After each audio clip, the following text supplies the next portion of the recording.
Hello everyone. आज हम लोग एक नया टॉपिक स्टार्ट करने वाले हैं। पहला क्लास धीरे धीरे पढ़ाऊंगा ताकि आपकी बेस बने और आपको उस टॉपिक को समझ में आए। ये topic consist of A number of parts, जिसको हम लोग बारी बारी से देखेंगे। क्लास 12 में भी ये चैप्टर आता है, लेकिन क्लास 12 में एक दूसरा चैप्टर भी आता है, इलेक्ट्रोस्टैटिक्स। तो उसकी कंपैरिजन में इस चैप्टर को पढ़ाया जाता है, तो बच्चों को समझने में काफ़ी आसान होता है। लेकिन अभी आपको इलेक्ट्रोस्टैटिक्स नहीं पढ़ाया गया है, तो उसकी कंपैरिजन में आप इसको नहीं पढ़ सकते। तो you have to start from the ab initio principles, fundamental principles. Chapter है मैग्नेटिक इफेक्ट ऑफ करंट और मैग्नेटिज्म यूसेज। इस आर्टिकल में हम लोग क्या क्या चीज़ पढ़ने वाले हैं थिंग्स रिलेटेड टू मैग्नेटिज्म, जिसमें आता है magnetic effect of current, effect of current. ठीक है, बड़ा सा आर्टिकल है। तो इसमें पढ़ते हैं मैग्नेटिक फील्ड के बारे में, है ना। और क्या पढ़ते हैं, हम पढ़ते हैं यहाँ अबाउट मैग्नेटिक फोर्स के बारे में। फिर पढ़ते हैं electromagnetic induction, magnetic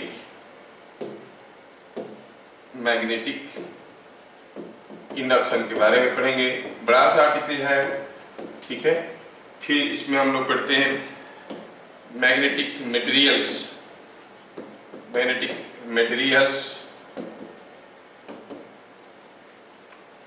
and earth's magnetic field. ये सब पढ़ते हैं हम लोग। तो ये सारा चीज इसमें हमें पढ़ना है, और ये सारे चैप्टर एक दूसरे से जुड़े हुए हैं। जैसे मैं बता दिया कि मैग्नेटिक इफेक्ट ऑफ करंट, तो पहले तो क्वेश्चन में आएगा what it means bye a magnet, what it means by field. तो फील्ड यहाँ पर भी पढ़ना है, यहाँ पर भी पढ़ना है। सारा चीज को थोड़ा हम लोग, हमारा जो कोर्स चलेगा ना, और ये कोर्स में पूरा बस यही चैप्टर लास्ट को रहेगा। ये दोनों इसके साथ मिलके चलेंगे। कोर्स ऐसे चलेगा, उई आगे गया, उई पीछे आया, उई फिर आगे गया, उई फिर पीछे आया। ऐसे करते करते हम आगे जाएंगे, पीछे आएंगे। मतलब यहाँ पर आप कुछ चीजें एक्सेप्ट कर लोगे और यहाँ पर आके उसको फिर वेरीफाई करोगे। ऐसा ऐसा होता है, क्यों होता है, अरे अभी मान लो ऐसा होता है, हाँ फिर क्यों हुआ, अब पता चला, ये पढ़ने के बाद पता चला कि ये हुआ। ऐसे ऐसे करते करते आगे जाएंगे। जैसे दूसरे चैप्टर्स में हम लोग ऐसे ऐसे ऐसे ऐसे होके जाते हैं, इसमें तो ऐसे ऐसे पीछे आएंगे, आगे जाएंगे, पीछे आएंगे, आगे आएंगे, हर बार थोड़ा सा पीछे ज्यादा आगे, ऐसे करते करते हम लोग पढ़ने वाले हैं इस चैप्टर को। ठीक है, तो फंडामेंटल बनाने की कोशिश करना। तो let us start with what is the magnetic field. अब पहले हम बताएंगे कि when you say there is a gravitational field, कब कहते हो। अगर किसी एक जोन में हम किसी एक मास को रखते हैं और उसके ऊपर कोई फोर्स आता है, तो हम कहेंगे वहां पर ग्रेविटेशनल फोर्स है, तो ग्रेविटेशनल फील्ड है।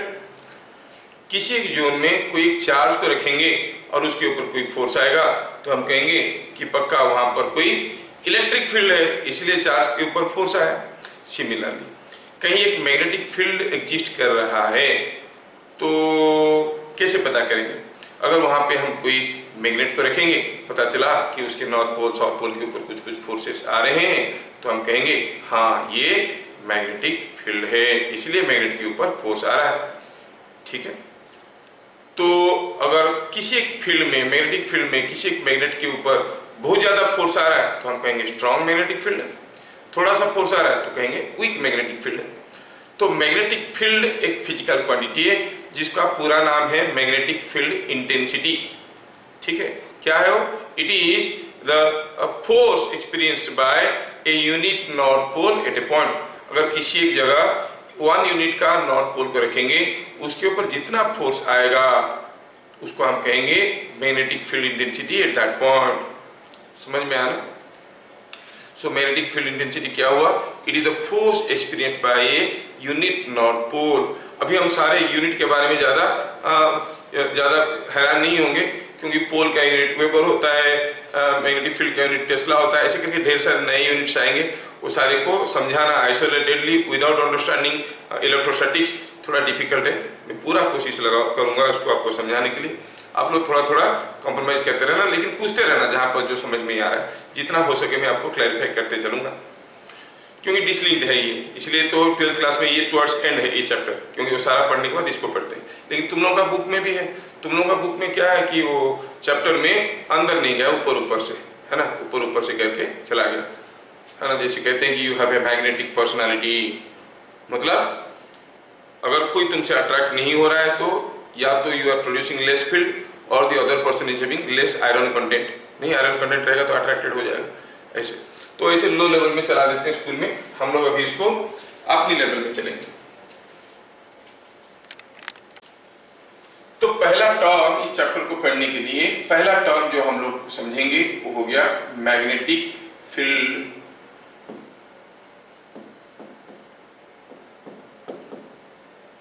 इंटेंसिटी, जिसको हम लोग बी से डिनोट करेंगे। क्या है? It is the force experienced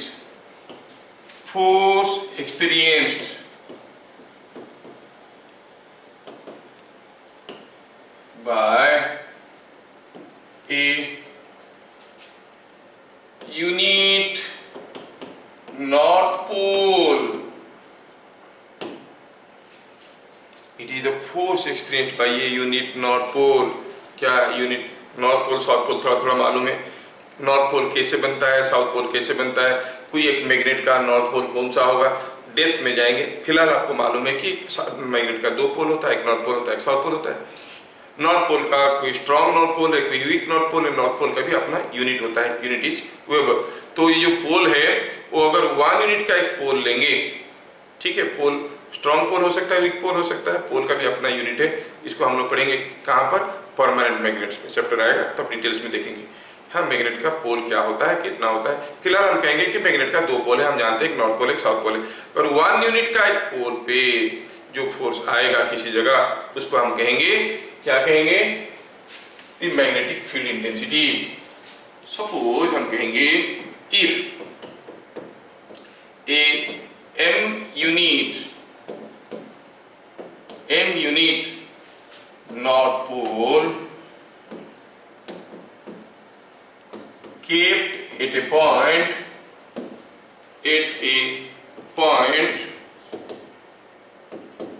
experiences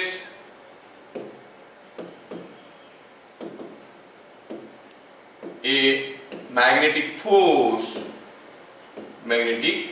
force if then strength of magnetic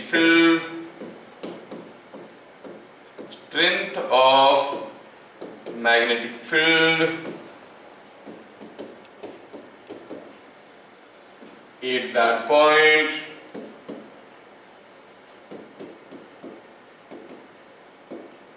is called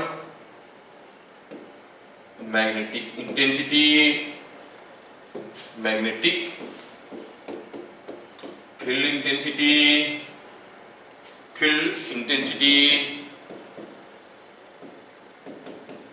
which is given by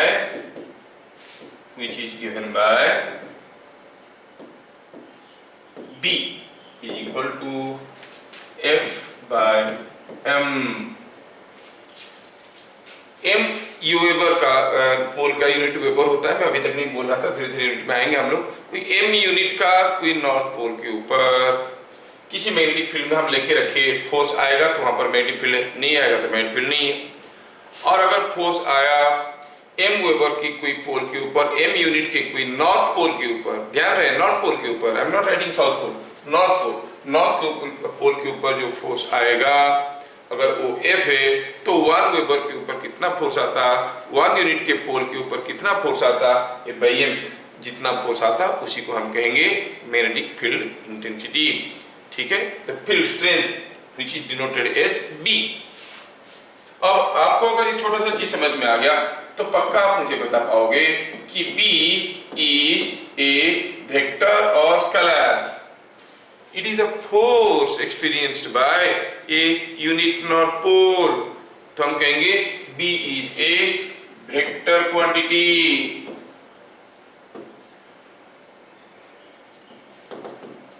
B is a vector quantity, समझ में आया? B is a vector quantity. और एमकेएस यूनिट इसका क्या होता है? MKS unit of B is tesla. CGS unit gauss होता है, हम नहीं बता रहे हैं, ठीक है? Unnecessary let us not confuse.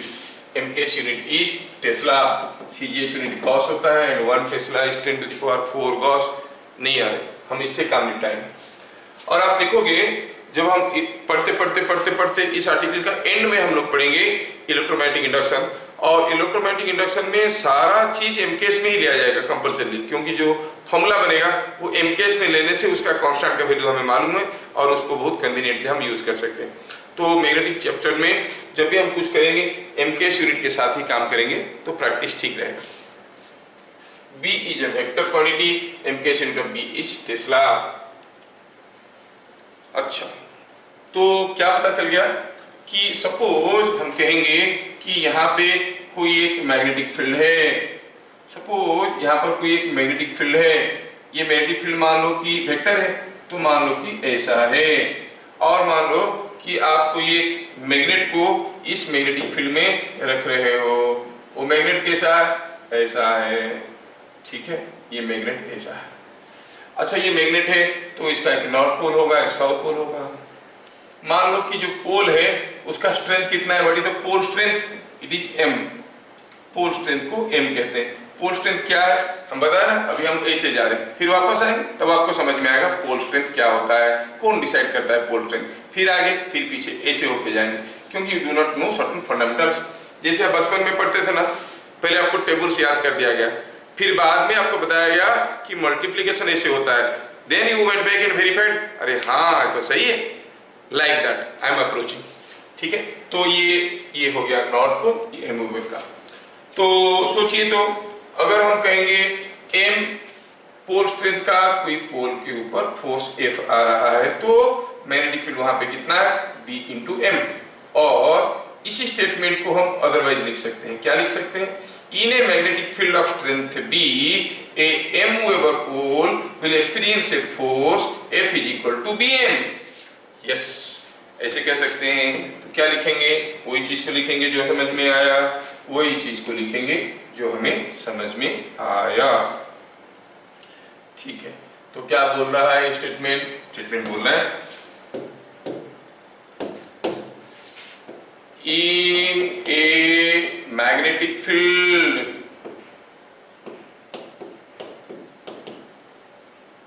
of intensity B, a north pole experiences a north pole of pole strength, डरो मत, नया टर्म आ गया pole strength, how strong is the pole, ठीक है? पोल स्ट्रेंथ m experiences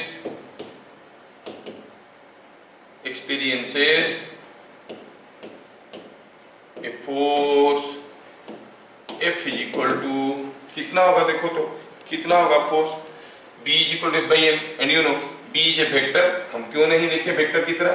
हाँ, ये pole strength scalar quantity, B is equal to F by m। तो F क्या हो गया? B into m। ध्यान रहे ये m क्या है, ध्यान रहे m is just not the pole strength, it is a north pole strength. North pole को लेके डिफाइन किया गया। सर ऐसा क्यों किया गया? कन्वेंशन है। व्हाई यू से current is a rate of flow of positive charge? Convention है, एक कन्वेंशन दिया गया। व्हाई नॉट वी से current is rate of flow of negative charge? कह सकते हैं, कुछ डेफिनेशन दिया गया। तो अगर ऐसे हर चीज के लिए वाई पूछोगे तो बोलोगे मेरे नाम क्यों बबलू है, मेरे भाई बहन के नाम बबली क्यों है? कन्वेंशन है, दे दिया गया, ठीक है ना? तो B is equal to F by M, तो B is equal to F by M है, तो हम क्या कहेंगे? F इज इक्वल टू क्या हो जाएगा? एक्सपीरियंस से force F is equal to B into M। तो अगर ये नॉर्थ पोल है, जो B into M आएगा, that will be in which direction? In direction of B। ठीक है, तो सोचने वाली चीज ये हुआ कि अभी हम देखें कि अगर M यूनिट का कोई पोल है और उसके ऊपर फोर्स आ रहा है F, तो B हो गया F/M, तो F क्या हो गया? B into M। तो क्या पता चला? ये वाला डेफिनेशन को थोड़ा देखो, तो ये वाला डेफिनेशन को अगर थोड़ा देखेंगे तो F और B का डायरेक्शन बराबर है कि नहीं? क्योंकि ये तो एक स्केलर क्वांटिटी है, ये दोनों का डायरेक्शन बराबर है। F इक्वल BM, मतलब कोई north pole of pole strength M experiences a force F is equal to BM in the direction of B। मतलब अगर यहाँ पे कुछ मैग्नेटिक फील्ड है और यहाँ नॉर्थ पोल है जिसका फोर्स स्ट्रेंथ M है, तो इसके ऊपर एक फोर्स आने लगेगा, ये इसके इधर को एक फोर्स पाएगा, इतना B into M। इसके साउथ पोल के ऊपर, हाँ, तो अपोजिट नेचर का है तो अपोजिट फोर्स है ना, पॉजिटिव नेचर का है, मतलब नॉर्थ पोल है तो फोर्स ऐसे आया, साउथ पोल अपोजिट होता है। जहां पर पढ़ाई होता है, अच्छे बच्चे जिधर को आएंगे, बुरे बच्चे वहां से दूर जाएंगे। जहां पर खेल होता है, खेलने कूदने वाले बच्चे जिधर जाएंगे, पढ़ने वाले बच्चे वहां से दूर जाएंगे। Exactly that way north pole is experiencing a force BM, उसका अपोजिट क्या है? South pole. This will also experience a force BM but in opposite direction. So what you observe, what is the net force on this magnet? Net force on the magnet is 0. Why? It is experiencing two equivalent opposite forces. Provided यहाँ पर हर जगह magnetic field बराबर है। अगर हर जगह magnetic field बराबर है, field strength बराबर है, तो हम उसको कहते हैं यूनिफॉर्म मैग्नेटिक फील्ड। लेकिन यहाँ पर एक मैग्नेटिक फील्ड स्ट्रेंथ है, यहाँ पर दूसरा है, यहाँ पर तीसरा है, तो हम यूनिफॉर्म मैग्नेटिक फील्ड नहीं कहेंगे। जैसे यूनिफॉर्म ग्रेविटेशनल फील्ड, कोई मास को यहाँ पे रखो जितना फोर्स आएगा, यहाँ पे रखो उतना आएगा, यहाँ पे रखो उतना आएगा, तो हम कहेंगे ये लेवल में हर जगह यूनिफॉर्म ग्रेविटेशनल फील्ड है। हाँ, बहुत दूर चले जाएंगे तो ग्रेविटेशनल फोर्स बदल जाता है, लेकिन इस अड़ोस पड़ोस की जोन में gravitational field is uniform. Similarly in a uniform magnetic field the net force experienced by a magnet is equal to 0। समझ में आया?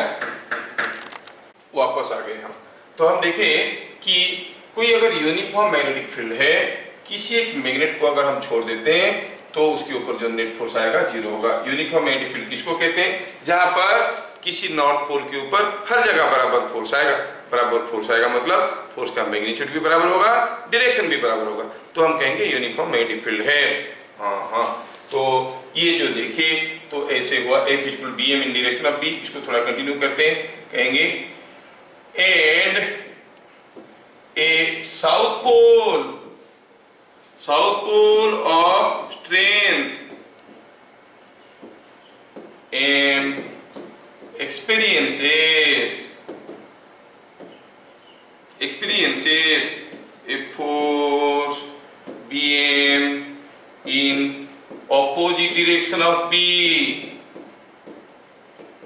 opposite direction of B। हाँ, समझ में आया? B का जो डायरेक्शन है उसका ऑपोजिट डायरेक्शन में आया। बढ़िया है, समझ में आया? ठीक। तो अगर हम देखेंगे इस केस में इसके ऊपर नेट फोर्स 0 हो रहा है, but there is a couple, there is a torque produced, this will try to rotate. वो सारा चीज हम लोग देखेंगे जब परमानेंट मैग्नेट के बारे में पढ़ेंगे। परमानेंट मैग्नेट के बारे में बहुत कुछ पढ़ेंगे हम लोग। इसको काट देंगे तो क्या होगा, कितना टॉर्क आएगा, ऐसे काट देंगे तो क्या होगा, पोल स्ट्रेंथ क्या हो जाएगा, वो सारा चीज तब देखेंगे। अभी और डिटेल्स में नहीं जाते हैं। इतना बताने की बहाने मैं आपको शायद बता पाया what is B। B is the magnetic field intensity. कैसे पता करते हैं? जहां भी मैग्नेटिक फील्ड इंटेंसिटी चाहिए वहां पर एक यूनिट नॉर्थ पोल रखिए, देखिए उसके ऊपर नेट फोर्स क्या आ रहा है। B का एक डेफिनेशन नहीं है, बहुत सारा डेफिनेशन है ना। तो जैसे your father can be defined as your father और as the son of his father, like that B के भी ढेर सारे डेफिनेशन है। B is the force experienced by a unit north pole at a point। फिर बाद में कभी पढ़ लेंगे, it is the amount of lines of clocks passing through the area per unit area। ठीक है ना, ऐसे करके नए नए डेफिनेशन आएंगे। फिलहाल हम लोग ये डेफिनेशन को लेके आगे बढ़ रहे हैं। मैं इतना आपको बता पाया कि B क्या है। तो पूरा इतना जो मेरा प्रयास था, मैं थोड़ा सा आइडिया लिया आपको बताने के लिए what it means by B, how we calculate B। Okay, note point number 2, how a magnetic field is produced. अब बोलोगे भाई ये मैग्नेट, हाँ ठीक है, why by a magnet, why not by an ordinary iron, steel, wood. हर एक जो मैग्नेटिक फील्ड है उसका सोर्स में एक ही रीजन है, अब चाहे मैग्नेट को हो या कुछ भी को, रीजन एक है, वो क्या है, moving charge. Moving charge produces magnetic field. तो सर मैग्नेट से तो होता है, हम लोग जानते हैं, हाँ मैग्नेट से भी होता है, लेकिन उसके अंदर जो इलेक्ट्रॉन्स है वो न्यूक्लियस के चारों तरफ ऐसे घूमते हैं, ऐसे अलाइन होके रहते हैं कि सारे का मैग्नेटिक फील्ड प्रोड्यूस होके कि मैग्नेट बनता है। बाद में उसको और भी डिटेल्स में देखेंगे। फिलहाल तो हम कहेंगे a moving charge is the only cause of production of magnetic field. आपको हो गया, हमारे टीचर बोले थे सर करंट फ्लो करने से भी होता है, ओस्टेड महाराज भी बोले थे, हाँ कहाँ गलत बोले, करंट फ्लो कर रहा है तो charges are in motion. Moving charge is the only cause of production of magnetic field. ठीक है, तो keeping that in mind so that you write क्या है, a moving charge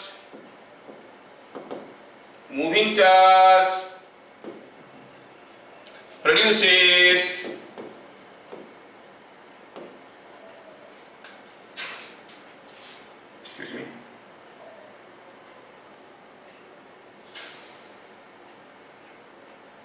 magnetic field. A moving charge produces magnetic field around its path. हाँ, ये around word को पकड़ना, around its path. क्यों होता है, क्यों होता है आज तक मालूम नहीं है। चार्ज मूव करता है तो मैग्नेटिक फील्ड प्रोड्यूस होता है। जो स्टेटमेंट होता है और रीजन मालूम नहीं है उसको हम भगवान की माया कहते हैं, लॉ ऑफ नेचर कहते हैं, या फिर लॉ कहते हैं, दैट इज ए लॉ। पढ़ेंगे आगे आगे, this law is called Biot-Savart's law. जब भी कोई चार्ज मूव करेगा उसके चलते अराउंड दी पाथ, जिस रास्ते में जा रहा है चार्ज ऐसे जा रहा है ना, बाकी हर जगह, नॉट अलोंग दी पाथ, बाकी हर जगह there will be magnetic field. अच्छा ऐसा होता है क्या, तो ठीक है। What is the magnetic field, तो मैग्नेटिक फील्ड का यूनिट क्या होगा, यूनिट तो टेस्ला है। मैग्नीट्यूड क्या होगा, डायरेक्शन क्या होगा, क्योंकि ये वेक्टर है, कोई चार्ज मूव कर रहा है उसके चलते मैग्नेटिक फील्ड होता है। कितना होता है, लेट अस सी। नाउ पॉइंट नंबर 3 में, this is what is a law called Biot Savart's law. क्या कहता है ये लॉ, दो टुकड़े में है। लॉ कहता है कि कोई चार्ज अगर मूव कर रहा है तो मैग्नेटिक फील्ड कितना होगा। फिर बाद में लोगों को समझ में नहीं आता है तो मॉडिफाई करके बोलता है कि किसी वायर में करंट फ्लो कर रहा है तो कितना होगा मैग्नेटिक फील्ड, जबकि एक ही लॉ काफी था। लोगों को समझाने के लिए दो लॉ बनाया गया। ठीक है, तो क्या कहेंगे, बायोट-सावर्ट्स लॉ क्या कहता है, the magnetic field produced by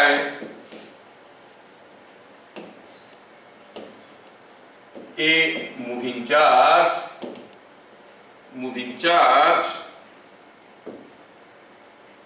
at any point P is given by B is equal to a constant QV sin theta by 4 pi r square।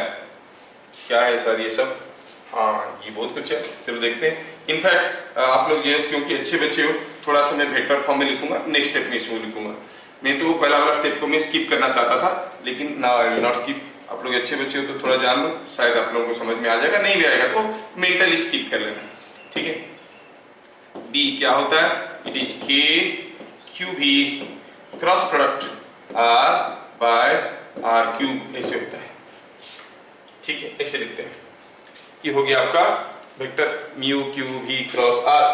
हाँ, अगर इसका मैग्नीट्यूड को लिखेंगे,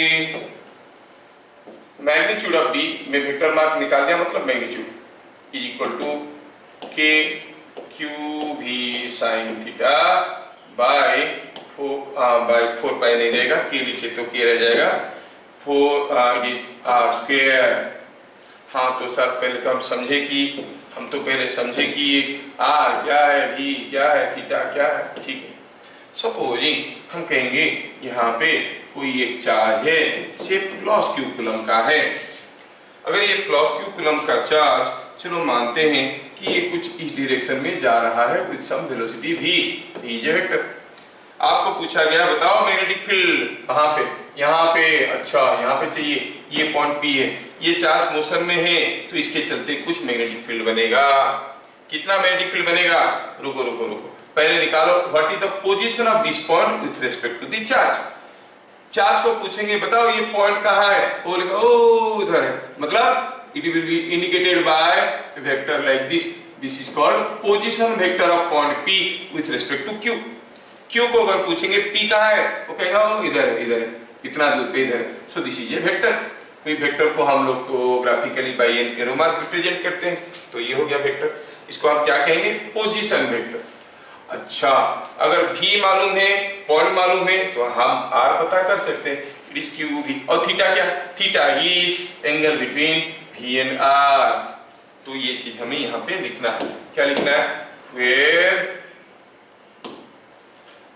theta where R is distance of point P from plus Q, V velocity of charge, अच्छा और theta क्या है, angle between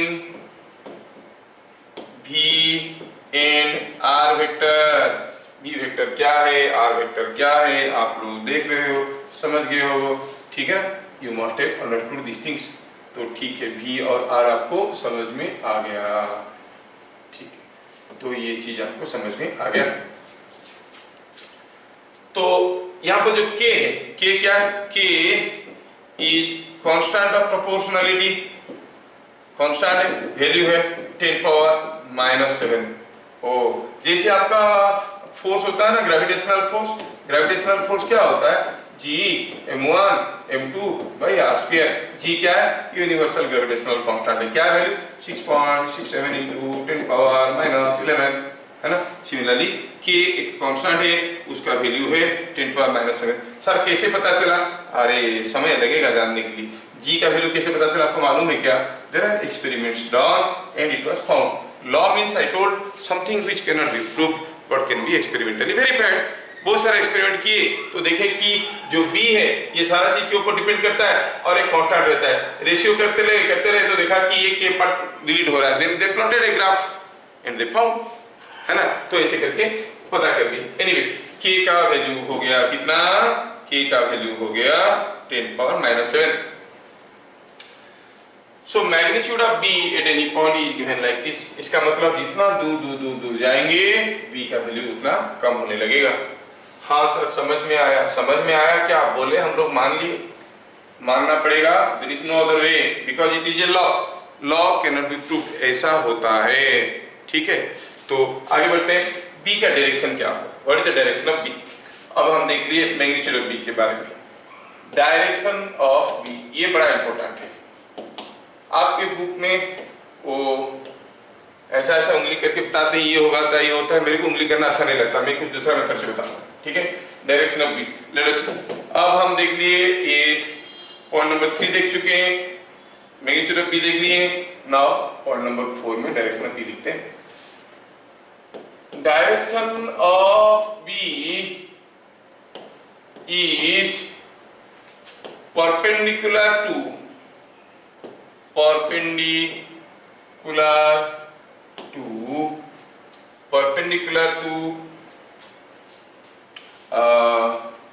the vectors R and V, दोनों को परपेंडिकुलर है, that is perpendicular to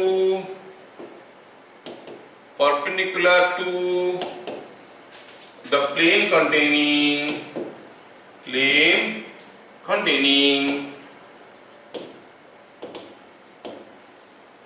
containing R and V।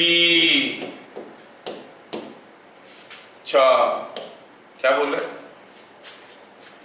यहाँ पे कोई चार्ज था जो इधर जा रहा था, ये पॉइंट में हमें मैग्नेटिक फील्ड निकालना था, तो इस पॉइंट का पोजीशन पता कर लिए। The displacement of this point from here is called the position vector of this point from here और with respect to Q। Position पता कर लिए। बोल रहा है कि यहाँ पर जो मैग्नेटिक फील्ड होगा वो किस डायरेक्शन में होगा, किस डायरेक्शन में होगा जानने के लिए हम देखेंगे। यहाँ पर हम लोग पहले भी थोड़ा सा इसको वेक्टर फॉर्म में लिख चुके हैं। क्रॉस प्रोडक्ट ना, क्रॉस प्रोडक्ट में आप लोग नहीं पढ़े होंगे, व्हेन दो वेक्टर का क्रॉस प्रोडक्ट होता है जो रिजल्ट होता है वो दोनों वेक्टर को परपेंडिकुलर होता है। From that only I have got this that कि हमारा जो B है that will be perpendicular to R and B। सोचो तो ये एक वेक्टर है, ये एक वेक्टर है, मुझे एक तीसरा वेक्टर इमेजिन करना है जो V के साथ भी परपेंडिकुलर होगा, R के साथ भी परपेंडिकुलर होगा। ऐसे कैसे हो सकता है? जो V को परपेंडिकुलर होगा वो R को हो सकता है क्या? हाँ हो सकता है। कैसे? अगर वेक्टर ऐसा होगा तो if the vector is perpendicularly coming out from the board तो R को भी परपेंडिकुलर हुआ, V को भी परपेंडिकुलर हुआ। तो क्या बोल रहा है? Direction of B is perpendicular to the vectors R and V, that is perpendicular to the plane containing R and V। अब प्लेन कंटेनिंग मतलब इस प्लेन को, जिस प्लेन में R और V उस प्लेन को परपेंडिकुलर है। Now magnetic field here is perpendicular to this plane। इतना कहना काफी नहीं है मैग्नेटिक फील्ड का डायरेक्शन जानने के लिए, क्योंकि इसमें से ये नहीं पता चल रहा है कि जो मैग्नेटिक फील्ड P पे है वो इनवर्ड हो सकता है, आउटवर्ड हो सकता है, दोनों तो परपेंडिकुलर टू द प्लेन है ना। तो कैसा जानेंगे कि अंदर की तरफ होगा कि बाहर की तरफ होगा? ठीक है, उसके लिए we shall make use of another statement. Direction of B can be found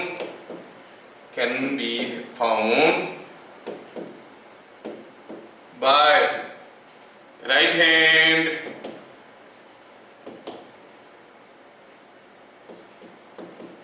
fixed rule।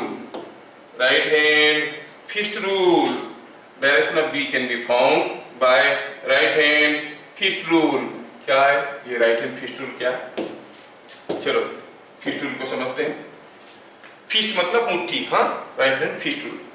when right hand fist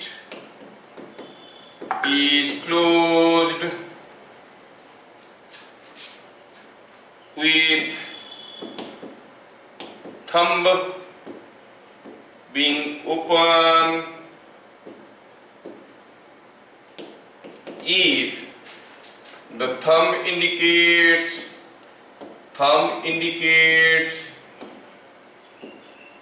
the direction of velocity of positive charge, then the magnetic field around, then the fingers indicate the direction of magnetic field around it,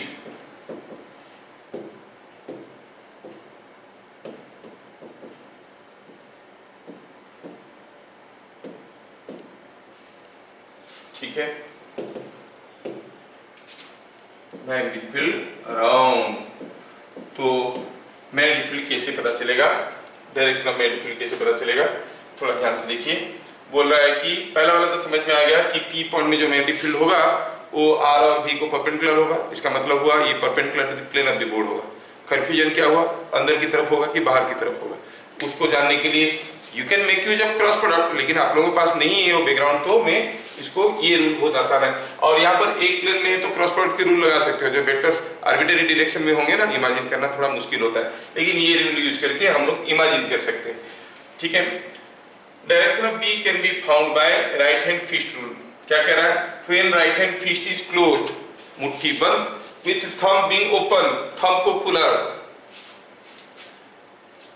if thumb indicates the direction of velocity of positive charge, suppose कोई positive charge ऐसे जा रहा है ऊपर की तरफ और मैं थंब को उसकी डायरेक्शन में रखा, सी माई अदर फिंगर्स, ये सारे उंगली के बारे में देखो, ये सब कैसे जा रहे हैं, ऐसे जा रहे हैं। मतलब यहाँ पे इस जगह पे मैग्नेटिक फील्ड इस डायरेक्शन में है, इस जगह पे इस डायरेक्शन में है, इस जगह पे इस डायरेक्शन में है। आर यू एबल टू सी?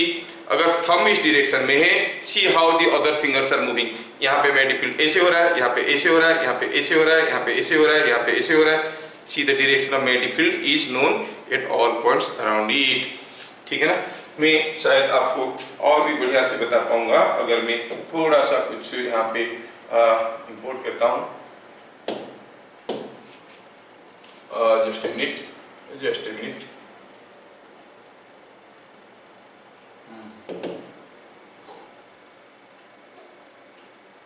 ये ले आते हैं, ये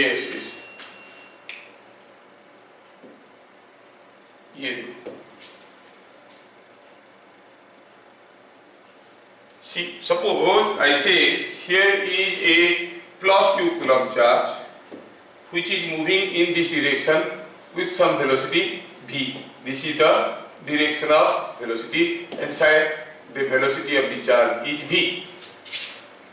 So when the thumb indicates the direction of velocity, the other fingers are indicating the direction of v. Other fingers are indicating the direction of v. आपको समझ में आना चाहिए। When the thumb is indicating the direction of velocity of positive charge, ध्यान रखना positive charge होना जरूरी है, नेगेटिव होगा तो फिर कन्वेंशन बदल जाएगा। डायरेक्शन जानने की तरीका देखो, मैं लिखते वक्त यहाँ पर ध्यान से लिखा हूँ, I have not lost anything here. When right hand fist is closed with thumb being open, if thumb indicates the direction of velocity of positive charge, direction of velocity of positive charge, then the fingers indicate direction of magnetic field around. Fingers क्या indicate करेंगे? Direction of magnetic field. ठीक है, बात समझ में आ रहा है? तो अगर हमें किसी पॉइंट में मैग्नेटिक फील्ड जानना है, किसके चलते? Due to a moving charge, तो मूविंग चार्ज की वेलोसिटी के, पॉजिटिव चार्ज की वेलोसिटी के डायरेक्शन में you hold your thumb, let your fist be closed, your other fingers will indicate the direction of magnetic field around it. Just for sake of example, मैं और एक example देता हूँ आपको। Supposing हम कहेंगे कि यहाँ पे कोई एक चार्ज है जो प्लस क्यू चार्ज है, जो इधर जा रहा है v वेलोसिटी में, और ये एक जनरल कन्वेंशन है, आपको मालूम है कि कोई वेक्टर अगर इनवर्ड है, इधर को है तो आप ऐसे करके दिखा दोगे, इधर को है तो ऐसे करके दिखा दोगे, अंदर की तरफ है तो कैसे दिखाओगे? यूजुअली दिस साइन कन्वेंशन, ऐसा सिंबल देते हैं किसके लिए? अगर कोई वेक्टर इनवर्ड है, और ऐसा सिंबल देते हैं किसके लिए? अगर कोई वेक्टर आउटवर्ड है। ठीक है, तो सोचो यहाँ पे कोई एक चार्ज प्लस क्यू चार्ज की वेलोसिटी में जा रहा है, हमें पता करना है कि what is the direction of magnetic field somewhere here. Magnitude बाद में निपट लेंगे, फॉर्मूला हमारे पास है। Direction of magnetic field somewhere here पता करना है। To know the direction of magnetic field हमें क्या करना है? P पॉइंट में पता करना है, तो हम क्या करेंगे? Will close our right hand fist. हमें इतना मालूम है कि यहाँ पर जो मैग्नेटिक फील्ड होगा वो V और R दोनों को कंटेन करता हुआ प्लेन, मतलब plane of the board, plane of the board को परपेंडिकुलर होगा। आई रिपीट अगेन, हमें मालूम है कि यहाँ पर जो मैग्नेटिक फील्ड होगा वो V और R दोनों वेक्टर को रखता हुआ प्लेन को परपेंडिकुलर होगा, मतलब प्लेन ऑफ द बोर्ड को परपेंडिकुलर होगा। तो हम कर क्या रहे हैं? बस पता ये करना चाहते हैं कि अंदर की तरफ होगा कि बाहर की तरफ होगा। दैट्स ऑल, अंदर की तरफ होगा या बाहर की तरफ होगा, ये हम निकालना चाहते हैं। तो क्या करें? पॉजिटिव चार्ज है, हाँ positive charge. Close right hand fist, thumb indicates the direction of velocity of positive charge, other fingers are entering here. When the fingers are entering here, you say the field here is inward, मतलब इस point में जो magnetic field बनेगा वो ऐसा बनेगा। Not only at this point, at every point around here, यहाँ पर हर एक पॉइंट में जो मैग्नेटिक फील्ड बनेगा, जो मैग्नेटिक फील्ड बनेगा वो इनवर्ड ही बनेगा, इधर इधर इधर इधर इधर इधर इधर इधर इधर इधर इधर सब जगह। और कोई पूछेगा तो बताओ, ठीक है वहां पे इनवर्ड बनेगा, समझ में आ गया। ये हर जगह पे मैग्नेटिक फील्ड सेम डायरेक्शन में होगा। अच्छा तो बताओ कि यहाँ पे मैग्नेटिक फील्ड किस डायरेक्शन में होगा? चलो सोचते हैं। Again close your right hand fist, thumb being open, thumb indicating the velocity of positive charge. Other figures are entering this side and coming out this side. That means the magnetic field here is a dot mark like this, means coming outward. You call it B. At every point here, the magnetic field will be something like this. समझ में आ रहा है क्या? This charge is moving. This charge is moving along this line. और देखो इस line के इधर हर जगह पॉजिटिव है, इधर हर जगह इनवर्ड है, इधर हर जगह आउटवर्ड है। ठीक है, समझ में आया कि नहीं आया? प्रूफ करने के लिए आपको और कुछ चीजें देखना पड़ेगा। अच्छा, यहां पर एक इंपॉर्टेंट चीज हम नोट करेंगे। इधर डायरेक्शन हो गया पॉजिटिव, इनवर्ड, इधर डायरेक्शन ऑफ मैग्नेटिक फील्ड हो गया आउटवर्ड। मतलब अगर पॉजिटिव चार्ज ऐसे जा रहा है तो यहाँ पर फ्लक्स घुस रहे हैं, इधर से निकल रहे हैं। आई मीन इधर मैग्नेटिक फील्ड इनवर्ड है, इधर मैग्नेटिक फील्ड आउटवर्ड है। हाँ सर, समझ में आया। अगर ये नेगेटिव चार्ज होता है, नेगेटिव होता तो क्या होता? सारा उल्टा होता। अपोजिशन पार्टी नहीं, रूलिंग पार्टी जो बोलेगा अपोजिशन पार्टी उल्टा बोलेगा। तो ये नेगेटिव चार्ज होता तो अब सोच लो पॉजिटिव के लिए जो हो रहा है उसका अपोजिट होगा। मतलब यहाँ पर फ्लक्स जो मैग्नेटिक फील्ड इनवर्ड हो रहा था, यहाँ पर आउटवर्ड हो रहा था। लेकिन अगर ये नेगेटिव चार्ज होगा तो यहाँ पर आउटवर्ड हो जाएगा, यहाँ पर इनवर्ड हो जाएगा, जस्ट उल्टा हो जाएगा। ठीक है सर, ऐसे कैसे होता है? आप बोलते हैं होता है क्या? बोलने से कुछ नहीं होता है, सब कुछ हम लोग लॉ में देख चुके हैं। देख लो, अगर इस लॉ को ही हम ध्यान से एक बार देखें तो इसमें Q अगर नेगेटिव होगा तो ये वेक्टर का डायरेक्शन अपोजिट हो जाएगा कि नहीं? Q पॉजिटिव है तो B का जो डायरेक्शन होगा, Q नेगेटिव होगा तो B का उल्टा डायरेक्शन हो जाएगा। हाँ, समझ में आया। ठीक है, B उल्टा डायरेक्शन में हो जाएगा। उसी से बता रहे हैं, मन से कुछ नहीं बोल रहे हैं। जो लोग रिसर्च किए हैं, कंक्लूजन निकाले, वो जो प्रेजेंट किए हैं उसको हम लोग समझें, समझने के बाद पास करें। ये नहीं कि हम मगअप करके आपको दे दिए। क्यों होता है ना, ऐसा होता है इसलिए होता है, बुक में लिखा है नहीं। We have understood the fact behind, and now we are passing it to you, and I want you also understand the fact behind and pass it to। जैसे हम लोग का स्क्रिप्चर्स काफी दिनों से चल रहा था, जो लोग वेद, जो हमारा धर्म ये है पुस्तक है, उसको समझ गए थे, वो लोग दूसरों को पास कर रहे थे, वो फिर समझ रहे थे, फिर दूसरों को पास कर रहे थे, इसलिए तो आज तक रहा है। लेकिन अब तो काफी लोग जो है देख रहे हैं कि पंडित लोग बोल रहे हैं, उनको ना खुद समझ में आया, ना जिनके लिए बोल रहे हैं ना उनको समझ में आ रहा है। बस संस्कृत में बोलते हैं, गाली कर रहे हैं कि पढ़ा रहे हैं, समझ में नहीं आ रहा है ना। ऐसा नहीं होना चाहिए नॉलेज। अगर बिना अंडरस्टैंडिंग का नॉलेज एक भी जनरेशन को ट्रांसफर हो गया, सपोज हमारा जनरेशन नेक्स्ट जनरेशन को बिना नॉलेज, बिना लॉजिक का नॉलेज दे दिया खाली, और वो लोग एक्सेप्ट कर लिए, तो सोचो पूरा दुनिया कोलैप्स कर जाएगा, क्योंकि उनके पास वही हाउ नहीं है, वही नॉलेज को ही पास करते जाएंगे, लॉजिक नहीं रहेगा। सो बी प्रिपेयर कि हमें लॉजिक देखना है, हर चीज में लॉजिक हमको पता करना है। अच्छा सर, यहाँ पर ये फील्ड इनवर्ड हो रहा है, समझ में आया? ये आउटवर्ड हो रहा है, इस लाइन से इधर इनवर्ड इधर आउटवर्ड, वो भी समझ में आ रहा है। सर यहाँ पर क्या होगा? What will be the magnetic field here? Exactly, ना ये राइट में है ना ये लेफ्ट में। ओ तो क्या करेंगे? ये तो बीच वाला हो गया, ना पॉजिटिव ना इनवर्ड ना आउटवर्ड। चलो देखते हैं क्या हो रहा है। सपोज हम कहेंगे कि यहाँ पे कोई एक सपोज हम कहेंगे कि यहाँ पे कोई एक चार्ज है जो ऐसे मूव कर रहा है। Suppose think of A charge moving like this, ये चार्ज ऐसे मूव कर रहा है। Let me imagine this is the line of motion, the line along which it is moving, this is the line of motion। ठीक है, ये line of motion में move कर रहा है। मुझे इंटरेस्ट है पता करने में what is the magnetic field here. कैसे मैग्नेटिक फील्ड पता करते थे? How you are finding the magnetic field at any point? पहले उस पॉइंट का एड्रेस निकाल देते, पोजीशन वेक्टर निकाल देते, डिस्प्लेसमेंट निकाल देते फ्रॉम चार्ज जो कि r हुआ करता था। फिर फॉर्मूला क्या हो जाता? q v sin theta by r square, जिसमें theta is angle between v and r। Now see here, if you see here, how is r here? r is a vector like this। अच्छा ये है, तो v और r के बीच में theta कितना है? Theta is 0। ओहो, अच्छा अगर पॉइंट इधर नहीं होता, कहीं इधर होता तो थीटा क्या होता? 180। तो क्या देख रहे हैं? साइन थीटा 0 होता है। कब? जब थीटा इज 0 और 180 डिग्री। इसका मतलब along the line magnetic field produce नहीं होता है, around the line magnetic field produce होता है। पहला स्टेटमेंट लिखते वक्त इस चीज को मैं ध्यान में रखा था, क्या?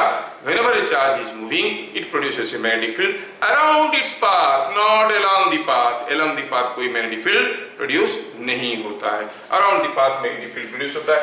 तो क्या कंक्लूजन मिला? दूसरा कंक्लूजन क्या मिला? कहेंगे इसमें the magnetic field produced by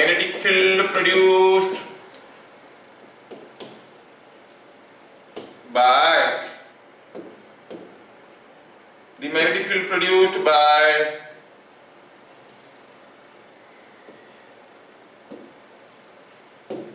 a moving charge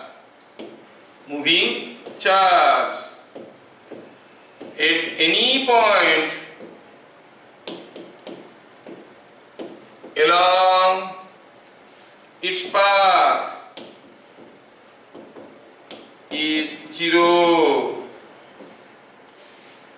बाद में हम लोग आगे चल के पढ़ेंगे कि कोई चार्ज जब मूव करता है किसी एक मैग्नेटिक फील्ड में तो उसके ऊपर फोर्स भी आता है। A moving charge experiences a force in the magnetic field. फिर क्वेश्चन ये भी आता है कि जब कोई चार्ज मूव करता है वो मैग्नेटिक फील्ड बनाता है, क्या वो अपना मैग्नेटिक फील्ड के लिए कोई फोर्स पाएगा? क्वेश्चन तब आता है, अपना मैग्नेटिक फील्ड भी है, चार्ज है, वेलोसिटी है, तो फोर्स तो होना चाहिए। लेकिन आप क्या कहोगे? हाँ, इसके लिए मैग्नेटिक फील्ड तो है लेकिन यहाँ पे नहीं है, बाहर दूसरे जगह है। यहाँ पे जहाँ पे वो है वहां पे कोई मैग्नेटिक फील्ड तो है नहीं। There is no magnetic field at the position of the charge. At the position of the charge magnetic field है। कोई आपको और भी कंफ्यूज करने के लिए पूछेगा कि क्या आप जानते हो कि हाँ कि r डिस्टेंस में मैग्नेटिक फील्ड का फॉर्मूला कितना होता है? q v sin theta by r square. r को कम करेंगे v बढ़ेगा क्या? हाँ बढ़ेगा। That means what is the magnetic field at the position of q? You say it is infinite. It is not infinite. तो आपको कंफ्यूज करने के लिए जो ओलंपियाड वाले क्वेश्चन डाल सकते हैं, पूछ सकते हैं। क्या r को घटाएंगे v बढ़ेगा? हाँ बढ़ेगा। बहुत घटाएंगे बहुत बढ़ेगा? हाँ बहुत बढ़ेगा। क्या r को जीरो कर देंगे at the position of the point charge the magnetic field will be infinity? No because along this line there is no magnetic field। why? because it is not only r, it is also decided by the theta। समझ में आना ना? सो confusion नहीं होना चाहिए, clarity के साथ आगे बढ़ो, क्लैरिटी के साथ आगे बढ़ो। तो पता चल गया कि कोई मूविंग चार्ज के चलते along its line of motion magnetic field is always 0। क्या बात सबको समझ में आ रहा है? यस। चलिए अब अगर आपको समझ में आ रहा है तो ये सारा केस में आप मुझे बताओ what is the direction of magnetic field. Example, find direction of B at P। मतलब क्या बोलना है? इनवर्ड और आउटवर्ड बोलना है। तो केस में दे रहा हूं आपको, आपके लिए मैं केस बना रहा हूं। चलो थोड़ा ऐसे कर देते हैं ताकि आप लोगों का थोड़ा सा प्रैक्टिस भी हो जाए और आप सोच भी लो कि क्या होगा मैग्नेटिक फील्ड का डायरेक्शन हर एक केस में। चलिए यहाँ पे कोई पॉजिटिव चार्ज है जो इधर जा रहा है और v वेलोसिटी में जा रहा है। पूछा है magnetic field eight point P, आपको इनवर्ड या आउटवर्ड बोलना है। दूसरा है यहाँ पर है कोई नेगेटिव चार्ज है जो ऐसे जा रहा है। पूछा है यहाँ पे मैग्नेटिक फील्ड, यहाँ पे कोई पॉजिटिव चार्ज है और जो कि कुछ ऐसा जा रहा है। पूछा है यहाँ पे मैग्नेटिक फील्ड, P पॉइंट में मैग्नेटिक फील्ड पता करना है। P पॉइंट में मैग्नेटिक फील्ड पता करना है, ठीक है। और यहाँ पे कोई एक नेगेटिव चार्ज है, -q कूलम का चार्ज है जो कि बाहर आ रहा है।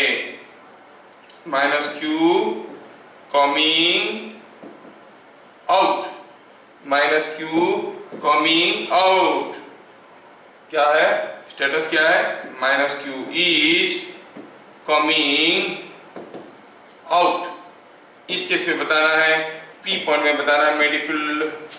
यहाँ पर कोई प्लस क्यू कूलम का चार्ज है, प्लस क्यू कूलम का चार्ज है जो कि कुछ इधर जा रहा है और आपको पी पॉइंट में पूछा गया मैग्नेटिक फील्ड, ठीक है, और यहाँ पर कोई एक माइनस क्यू कूलम का चार्ज इस डायरेक्शन में आ रहा है और आपको यहाँ पे पूछा गया है मैग्नेटिक फील्ड। हर एक केस में मैग्नेटिक फील्ड का डायरेक्शन आपको बताना है। केस नंबर 1, 2, 3, 4, 5, 6, 6 क्वेश्चन के लिए I can spare 2 minutes. You do it. आप लोग ट्राई कर चुके हैं तो अब मैं करता हूं।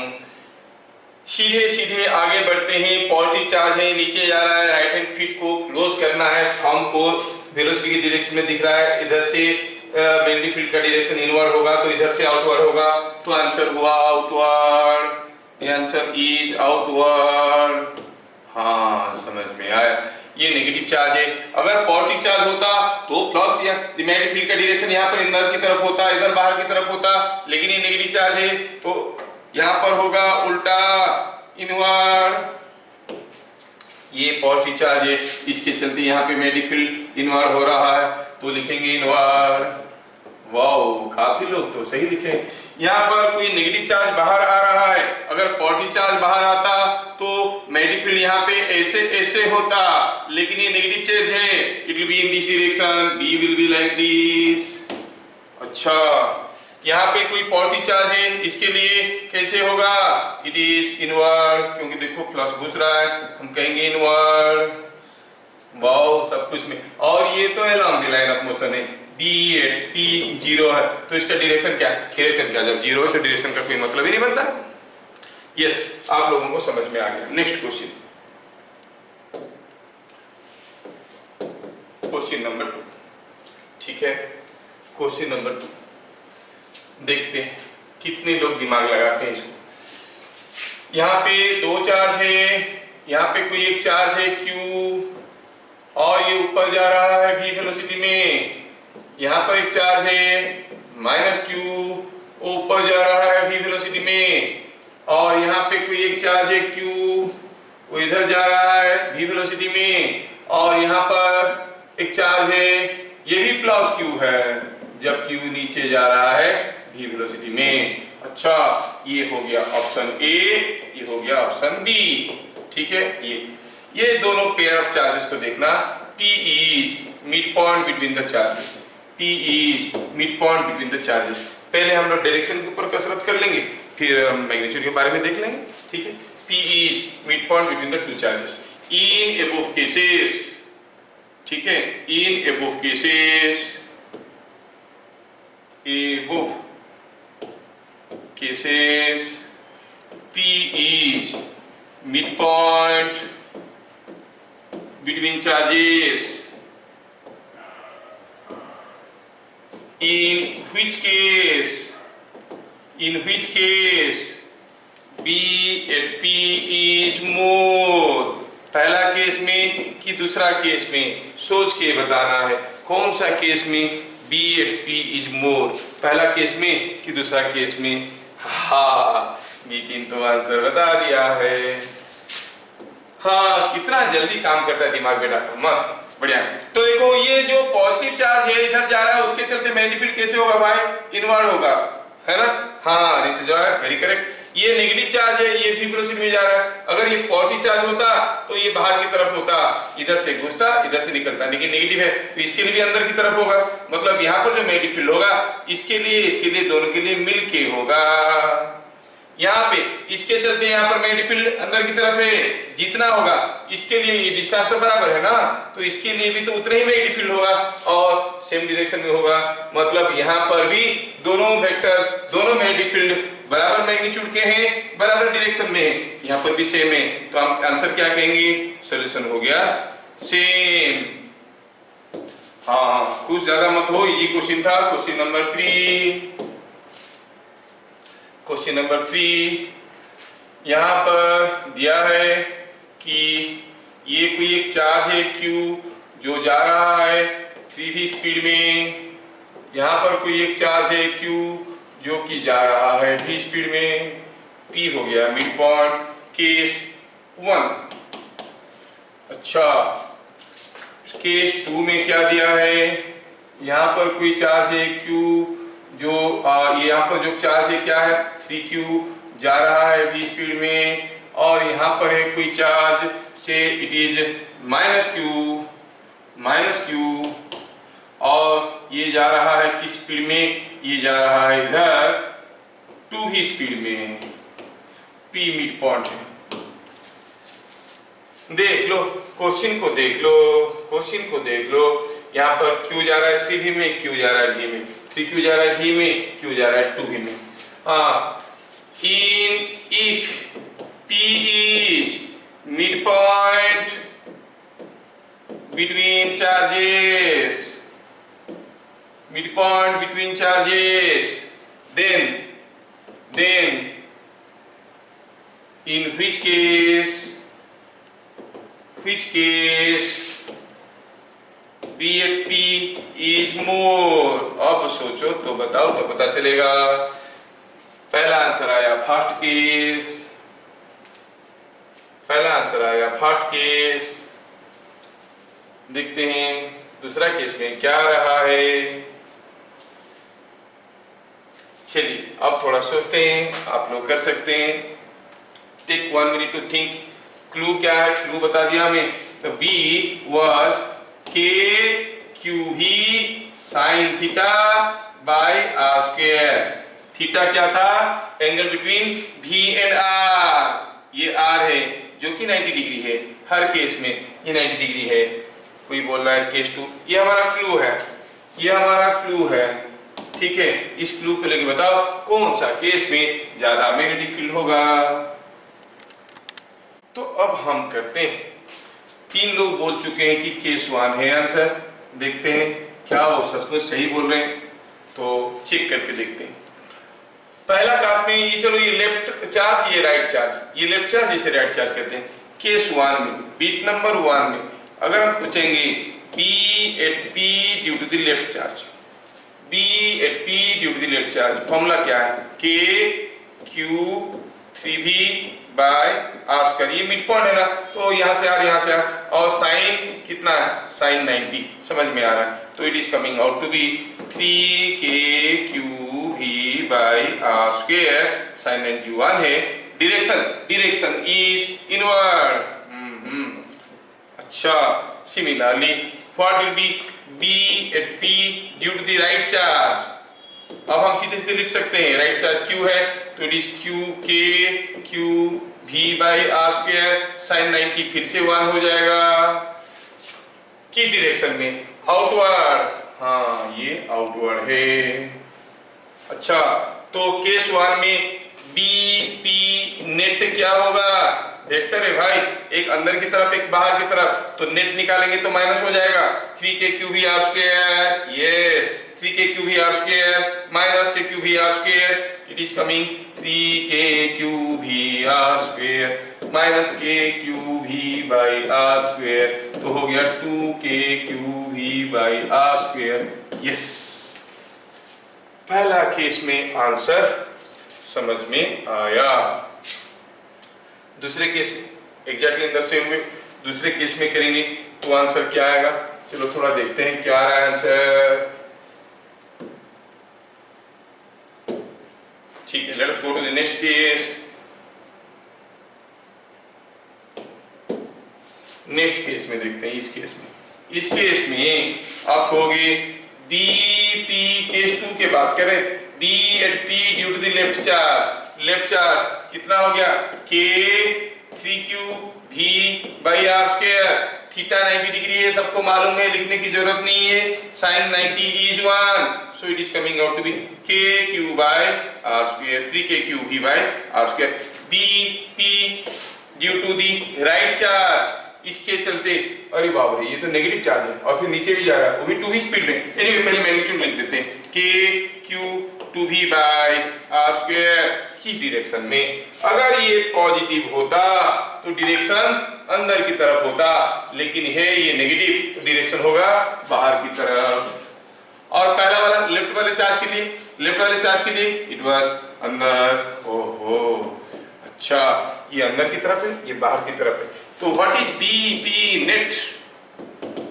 ये अंदर की तरफ, ये बाहर की तरफ। तो ये 3k क्यूब भी आर स्क्वायर, ये 2k क्यूब भी आर स्क्वायर। जोड़ने की कोशिश करेंगे, माइनस हो जाएंगे। B P L minus B P due to the right charge is coming k cube भी बाय आर स्क्वायर। और ये बड़ा था तो हम कहेंगे वो इनवर्ट रहेगा। अच्छा, यहां पर आया k क्यूब भी बाय आर स्क्वायर, जबकि प्रीवियस केस में आया था 2k क्यूब भी बाय आर स्क्वायर। कितने आसानी से, कितना जल्दी जल्दी सारे बच्चे कंपेयर कर लिए। तो कंक्लूजन क्या मिला? कंक्लूजन मिला BP in the first case is more than BP in the second case. क्या सबको समझ में आया? Yes sir, no? Yes yes yes आया। तो आप लोगों को ये चीज समझ में आया। इसके ऊपर वेराइटीज ऑफ क्वेश्चंस करना है और आपको इस क्वेश्चन का आंसर को YouTube की कमेंट बॉक्स में देना। यहाँ पर ऐसे है, ये है x एक्सिस, ये है y एक्सिस। ध्यान से देखना, 3 ठो चार्ज ओरिजिन से निकले, 3 ठो चार्ज ओरिजिन से निकले, हर एक प्लस q है और हर एक चार्ज भागने लगा, हर एक चार्ज भागने लगा। ये एक लाइन है, कौन सा लाइन है? एट एन एंगल 45 डिग्री दिया है। सपोज दिया है कि एंगल 45 डिग्री, ठीक है, ये ऐसा दिया है। तो तीनों चार्ज भागने लगे और कैसे भागे? एक चार्ज गया इधर v स्पीड में, एक चार्ज गया इधर v स्पीड में, एक चार्ज गया इधर v स्पीड में। तीनों चार्ज भागने लगे। All the 3 charges started moving simultaneously. क्या क्वेश्चन है? All 3 charges start moving from origin with constant velocity, constant velocity v। ठीक है, ठीक है। फाइंड BP आफ्टर, ये पॉइंट P है, after t second, t second के बाद इस पॉइंट में क्या मैग्नेटिक फील्ड बनेगा? दिमाग पर जोर लगाना और आंसर को बताना, ठीक है। फिर देखेंगे कुछ लोग आंसर बोलने भी लगे हैं, हम तो YouTube के लिए छोड़े थे। अरे भाई, इतने सारे लोग इतना जल्दी जल्दी अगर सोचेंगे तो मैं कैसे करूं? वो तो फिर YouTube के लिए क्या आंसर होगा? पता चल गया आप लोग आंसर बोल दिए तो मैं बता देता हूं। अभी क्या है, आप लोग इतना जल्दी आंसर बोल दोगे, I was not expecting. Okay, थोड़ा सा डिफिकल्ट देना पड़ेगा, डिफिकल्ट के लिए देख लेंगे। पहले देखते हैं कि QV के लिए यहाँ पे जब मैग्नेटिक फील्ड की बात चलेगा, QV और R ये कहीं भी हो, जब ये आके यहाँ पे होगा, ये आके कुछ यहाँ पे होगा, क्योंकि सारे तो सेम स्पीड में जा रहे हैं। किसी भी समय में ये पॉइंट यहाँ से जितना दूर पे होगा, मान लो ये यहाँ पर आ गया है, अब ऐसे जा रहा है, ये हो गया R, और R और V के बीच में जो एंगल होगा ये भी कुछ इतना ही गया होगा, R और V के बीच में वही एंगल होगा। मतलब इस चार्ज के चलते, ये जो चार्ज इधर जा रहा है उसके चलते यहाँ पे जितना मैग्नेटिक फील्ड बनेगा, इस चार्ज के चलते उतना ही मैग्नेटिक फील्ड बनेगा। हाँ सर, समझ में आया सर, मैग्नेटिक फील्ड का मैग्नीट्यूड बराबर होगा। लेकिन ये वाला चार्ज के चलते मैग्नेटिक फील्ड अंदर की तरफ होगा, लेकिन इसके चलते बाहर की तरफ होगा, एक दूसरे को खा जाएंगे। These two charges will cancel out their mutual magnetic fields at that point। और इसके लिए ये तो along the line of motion है, इसके लिए तो कोई मैग्नेटिक फील्ड बनता ही नहीं है। तो आप कहोगे क्या? After any time t